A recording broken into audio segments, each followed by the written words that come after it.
Mes honorables frères et sœurs, avant de clôturer, je tiens à rappeler qu'il y a un jeune, comme vous avez dû le savoir sûrement, qui a fait un accident très grave et ça fait une quinzaine de jours qu'il est dans le coma. Je l'ai visité il y a 2-3 jours. Donc sa famille m'a demandé si on pouvait faire des invocations pour lui. Ça va de soi. Donc il est dans un état critique. Il a fait un accident en scooter. Donc on implore Allah subhanahu wa ta'ala de lui accorder une guérison complète et rapide. As'alullah al-azim rabbal arsh al-azim an yashfih.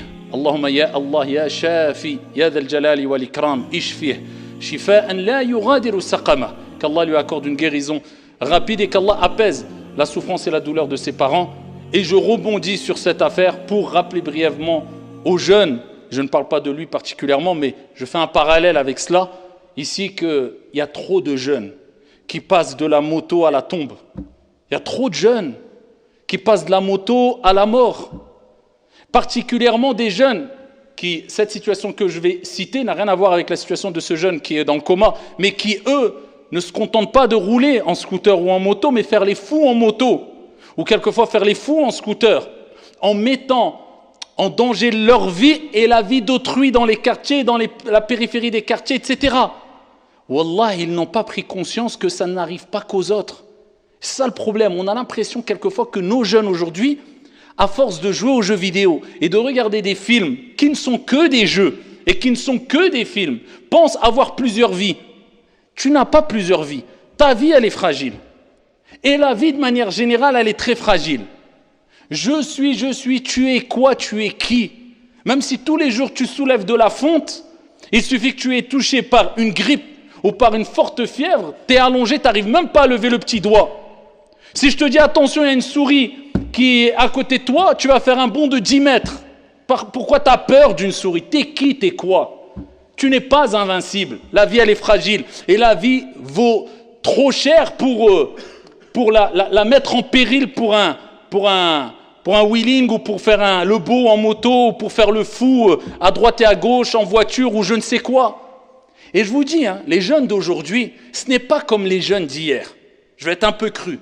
Mais wallah, ils n'ont pas autant d'excuses, pour pas dire ils n'ont aucune excuse, que ceux d'hier, que des générations qui nous ont précédés.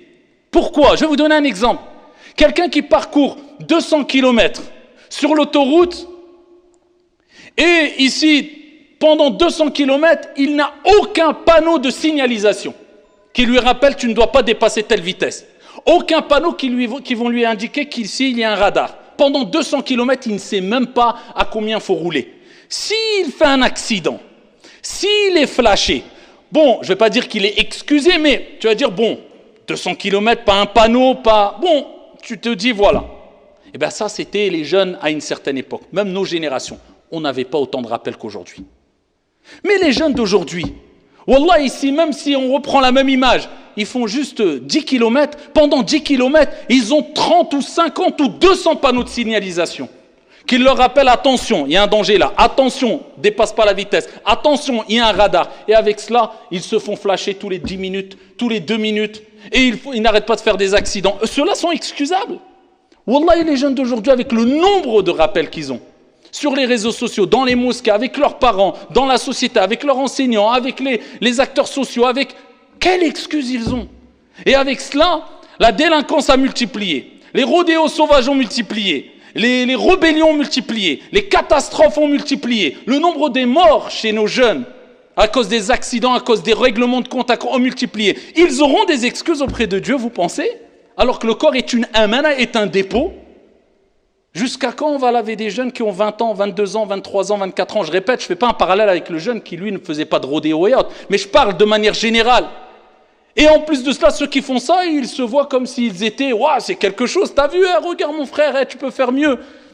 Ça n'arrive pas qu'aux autres. Toi, tu te dis ça arrive qu'aux autres jusqu'à ce que ça va t'arriver à toi, et ça sera trop tard. Comme j'ai dit, on n'a pas 2 vies, 3 vies, 5 vies. On n'est pas dans GTA ou je ne sais quoi, les jeux de fou là qu'on voit aujourd'hui. On n'est pas dans une série Netflix. On est dans la vie. Ton corps, il est faible. T'es pas fait de métal. T'es fait d'os et de chair. T'es quoi, un coup de fourchette, tu peux mourir. 30 km à l'heure, tu prends un mur, tu peux mourir. Tu vas gâcher toute une vie où tu peux te marier, avoir des enfants, aller au pèlerinage, travailler, avoir du bonheur, préparer ton paradis éternel pour un coup de moto et un coup de délire. Et si ce n'est pas toi qui vas payer, eh bien tu vas rendre handicapé ou tétraplégique une personne à vie parce que tu lui as rentré dedans, ou tu vas tuer une pauvre vieille qui est en train de traverser la rue comme ce qu'on a vu encore il y a quelques jours à la télé. Et c'est ce qu'on voit à la télé. Donc ce ras-le-bol et ce ton un peu dur, excusez-moi, c'est tout à fait normal. Et ça fait mal au cœur quand on voit que c'est des jeunes qui ont que 20 ans, 18 ans, 25 ans, 27 ans, qui cachent leur vie pour des choses aussi futiles.